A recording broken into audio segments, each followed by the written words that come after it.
Hey everyone, welcome back to another exciting episode of Tech Revelations. Today, Bankrupt joined again by Jake, Nick, and we got Adam. What's going on, y'all? Howdy, howdy. Still love this game. And today's matchup is me versus Jake. This is round one. Zenkais are allowed, and you can see both me and Jake are playing newer decks. So Jake has brought out Red Shenron, and I have taken Gotenks once again. Super excited for this matchup. Yeah, there's buttons. I'm losing track. Feel free to click them. They're there for a reason. But comments down there as well. Let us know what's going on. I can't talk all of a sudden. Let's get into today's matchup. Red Shenron versus Gotenks. Thought he died for a second. I know. That's just crazy. Like I actually had a thought process, and it disappeared as I was talking. I was trying to go faster so I wouldn't forget what I wanted to say. But oh well. Oh, so this is Zenkai. We're still kind of getting used to where we're putting our things. So that's going to happen until people get more comfortable on where they want certain fields to be. I think I've landed on both my Z energy and my warp areas will be upside down. Just kind of show because the warp for me goes above the deck. I'll put this card upside down. I'll put my probably Z energy somewhere near my leader side, and I'll put this card upside down as well, just to kind of let people know this is separate, kind of like on Untap where it's flipped, So, or in our energy. Oh, energy's a little bit different. Oh, we'll figure it out. So, Jake's starting out pretty strong with 3 cracked Dragon Balls. Yeah, I like to keep an Oceanus or a Haze in my opening hand if I can, and if I don't see one, I typically mulligan for it or just more copies of the ball straight up.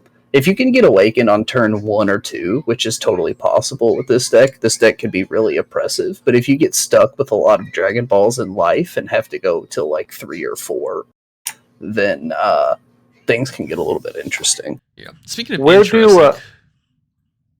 Go ahead. Oh, so speaking of interesting, turn 2 is when I learned I made a mistake this match. I had pulled my sideboard out, and then I got distracted with something, and when I didn't look back at the cards, but I had pulled cards out of my deck and I pulled the sideboard out. And I put the cards I pulled out from my sideboard back in my sideboard and put those other cards into my deck and then shuffled. Oh no. So on turn 2, I was like, cool, whatever I draw, I'm comfortable with charging. It didn't matter what it was. I was comfortable with charging that card. It wasn't a green card. And I'm like, my sideboard didn't get switch. And now I'm forced to charge not only a freeze a charismatic villain, but also a super combo. That's rough. Yeah. Yeah, when you see that kind of heat in your opponent's energy, it tells you that they're struggling pretty hard on just getting their basic engine running, or just have overall too much power in hand and not enough to just get through the basics of the early turns. So at this stage, a good move is to not really give your opponent too many cards out of their life and just kind of destroy what they have on the board if at all possible, and then spend energy developing your hand and your board, and then just kind of build that hand disparity over the game and choke them out. Yeah, it may be my maturity in the game, but seeing that somebody is charging a charismatic and a super combo would seem to me like they have everything else in their hand that they need. So I think that's an interesting take that you have, Jake. No, yeah, it's when you charge, everyone's done it, I think, but when you charge a super combo, it literally tells your opponent one or two things. Either they got what they need already and that doesn't matter, or they're struggling with what they have. Yeah. And a lot of... Yeah, go ahead. I was going to go over just real quick the way Gotenks run, but go ahead with your comment first. I was just going to say, a super combo in the energy very often means there's 3 more of these in my hand. Got it. So, for those who aren't familiar with the new Gotenks, it's a little bit different than when we got back in the day. There's a new Unison you could go with. The Unison isn't a +2 inherently, but it's a +1, and it has an auto when you activate Union Fusion. Once per turn, you can add a mark to this card. So initially, it can be a +2 if you see your Gotenks Fusing Confusion. Yeah, it's the Fusion Confusion. Yeah, it's a free one. Unfortunately, I did not see that one, so I wasn't able to kind of go into this nice little chain early on like I wanted to. And because of that, Jake was able to kind of take advantage, like he mentioned earlier, and just kind of go into the Unison because of that. this particular Gotenks actually likes to awaken when you activate Union Fusion instead of playing a Unison. So that is the trade out, but this one can, when you activate on Awaken, once you activate Union Fusion, you play a Ghost token in rest mode, and then you can turn around and use that Ghost token to combo off a card from your drop area, which is pretty nice, being able to cycle those cards from one area to the combo area. Because I feel like this one doesn't draw as much. Now you can play the Vegeta Unison to kind of establish those draws, but then you don't get the extra form of searching for cards. Because in this particular build, at least the way Gotenks I feel like it's going now, there's more options to play Gotenks. Where before it's like, okay, cool, I got the 4 core ones, and then I'll add in like 3, maybe 4 other ones to be fine. In this deck, like I think I play 12 Gotenkses, and go on. So, Bancroft, speaking in terms of the Unison, now that you've had a chance to play it a few games, a lot of people are a lot of the biggest back and forth was either the Gogeta or the Vegito Unison. What's your take on it now playing the deck? So I actually talked to Trevor about this because Trevor also played Gotenks. I think both me and him are in agreement, so like a 3-3 ratio isn't bad, because I don't mind either one. Either of them are great. I mean, technically, in my opinion, a lot of people, if they see Vegito, that becomes a target right away, because people are like, okay, I don't want that gain 7, because that's immediately a crit. Like, I'm losing a life if that card gets to 7 markers. And sometimes that Vegito could just take hits for you. Where the other one, -6, is a discard 2. Some people might not worry about it. Like, we've seen decks like, Gogeta and stuff like that, they just draw a ton of cards and have no problem with that effect. But what makes that one so good is the fact that I can just go, here's a card, I'm bomb decking a card, now I'm going to grab 2 more cards, put back in my hand to make a fusion on this turn or the next or any other future turns. It's It crazy seems how, like oh, go ahead, Nick. it's crazy how like Goku was probably the best in the entire game. Yeah. And then they just make another card that does the more or less the exact same thing. Like, it's funny how they made a consistent deck more consistent. Yeah. How open are these decks to things like basic red and green good stuff? It seems like they both have a really heavy toll on Archetype. So, when it comes to Gotenks, none of the cards really have barrier. So, like, negging out is definitely a viable option, or just straight up KOing is a viable option. The 6-drop has a recovery plan for stuff like that, where if it's KO'd or removed by a skill, you bring pieces back to your hands. So sometimes people are like, okay, now you're playing a deck that plays more Gotenks than did before. If I give you those pieces, you're definitely going to establish another Gotenks right afterwards. What do you feel about on Shenron? Or were you more asking about playing these decks as like generic green or red good stuff decks and not really Archetype? Yeah, I mean, are they very Archetype heavy? So, do you have, is it 60% of your deck that's dedicated to that Archetype? Yeah, Syn is very Archetype heavy. At least old Gotenks had about 10 cards after the list was put together. It had about 10 slots left for just green good stuff, but I'm not sure how the list runs now. It's about the same. It's like 10 to 15 cards. Like it's like 70-30 when it comes to like, this is the card I need for, because like the Unisons work. Well, the Gogeta one works off of the Union Fusion. So it's Vegito actually, because they both give you either a marker or a draw. Gotenks itself gives you effects on the Union Fusion, which this is the only real green one that does stuff like that. Mm-hmm. This is a nice tech though, since we're talking about non-archetype stuff, Jake. The one drop Goku. Yeah. Following up with my tech add-on as well. But oh yeah, I really like that. The Death Ball was really nice. Typically, Death Balls use. I keep one in the deck at all times, and I play 2 Dodorios. But where I'm running, like, I'm having issues with, like, I'm kind of bricking. I'm able to, like, recover because Gotenks is able to actually.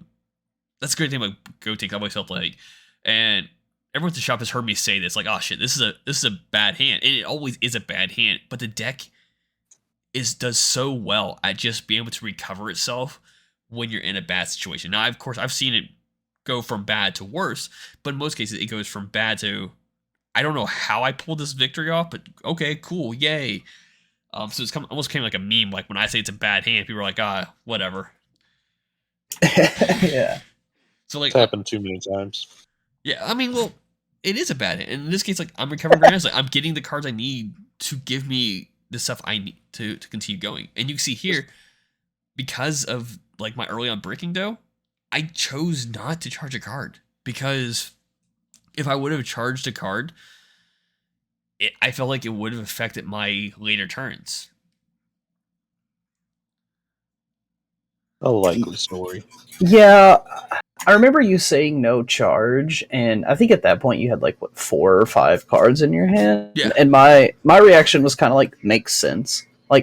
Like I spoke about earlier, that's kind of the game plan I'm trying to implement, rather than just traditional aggro Syn. Since you stumbled a little bit at the beginning, I'm just gonna try and play a little bit more resource denial, and hopefully on a turn where I finally present pressure and you dormant, I'm able to kill you through that, or able to force you to combo your entire hand, and then even if I'm at like 3 or 2 life, you won't be able to kill me either way. And that's why I cracked the Gokul. I didn't need to do that. I could have just done the Vegeta and been just fine, but I wanted more resources in my hand, and I felt comfortable. It's green, you know, like Dormant's a thing, you know, Charismatic Villain's a thing. Like, there are cards that could deal with cards coming to play or slowing your opponent down. Then I was like, oh, cool, I should be okay on this. And honestly, I thought this was a really good line, like while you were playing it. yeah, like I said, it gives me more resources. So now I can establish this Gotenks, do a swing with it, activate. There's gonna be a misplay coming up, and I'll go over that in a second. But then pop it to bring back resources back to my hand, so that way I'm still staying at a decent hand size going into your next turn.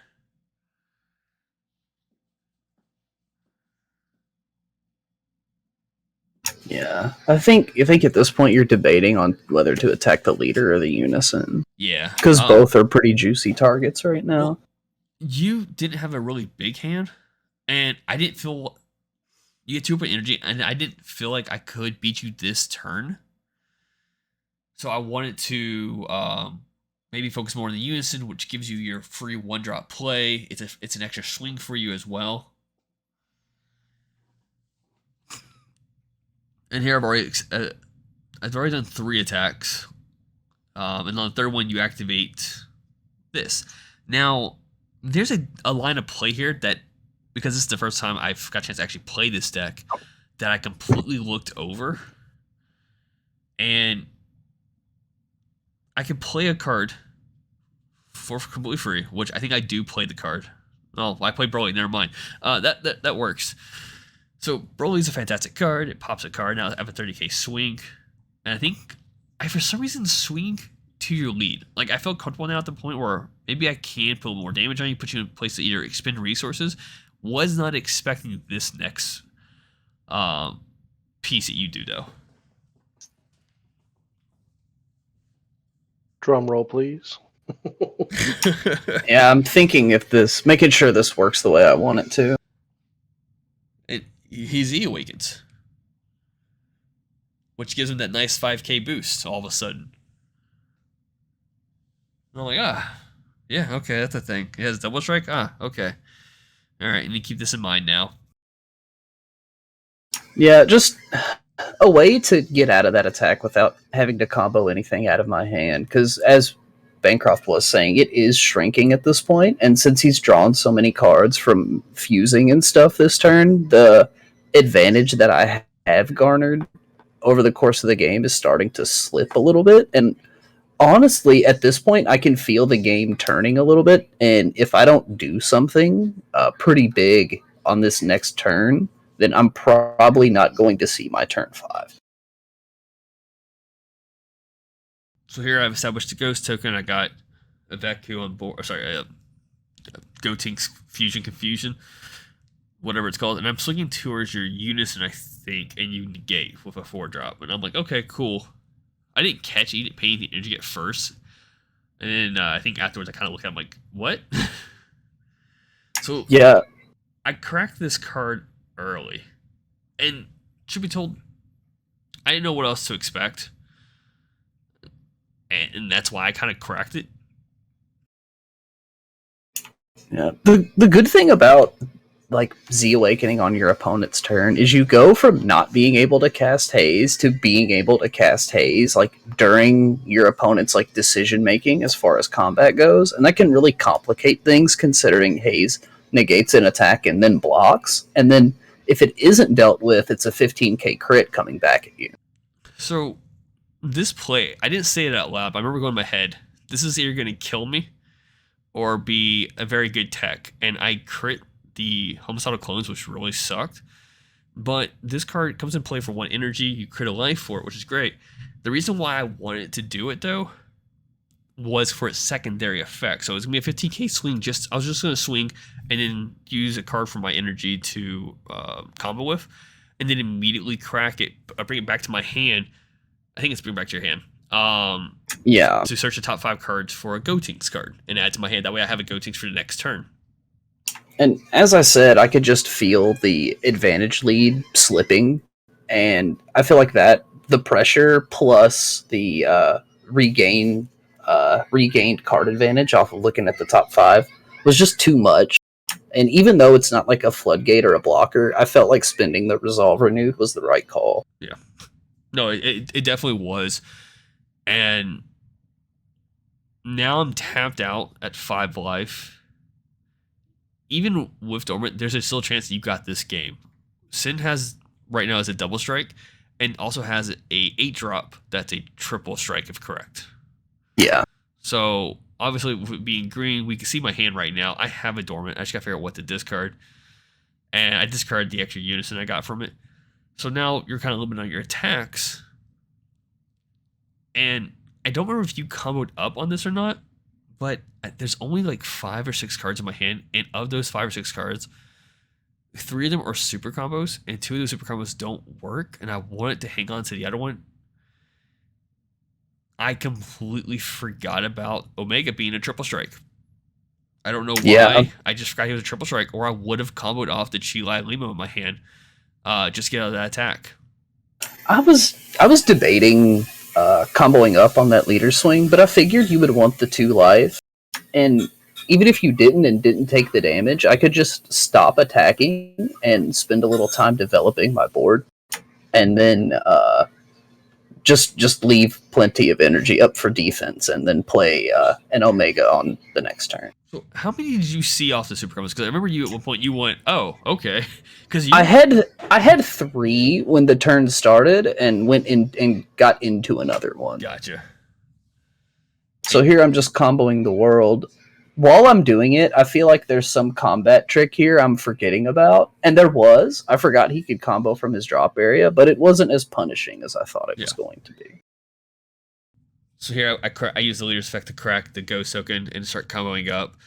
And ultimately, I do not combo higher than that. Yeah, I think I got to like 105k. Yeah, it was 105k. So yeah, with a rough start, like Gotenks was able to just reestablish, and like I said, there was that one play I was like, this is either going to be a greatest play ever, or it's going to screw me, and it screwed me. I created a Homicidal Clones, which I could have just added to my hand instead. Yeah, that was really huge for me. That also kind of gave me the green light, seeing that get crit. You know, even though it's a really kind of low cost as far as money is concerned, SCR, I really love that grade 8 Bardock, the green one, because that could have taken care of that Syn Shenron, right? Oh yeah, if he had an energy up, yeah, I would 100% not make that play. Yeah, the secret I currently run in my Gotenks deck is the new Bardock, though. Oh, nice. So with that being said, thank you for your opportunity. Keep in mind there's buttons down below and on the screen and whatnot. We talked at the very beginning of the video, but let us know how you're doing. I mean, that's important. And how about someone else lead us out? Great game between you two guys. It's always good to see new decks. We finally have stuff to play. Read your cards, know your plays. Let us make the mistakes you don't have to, and fluff out.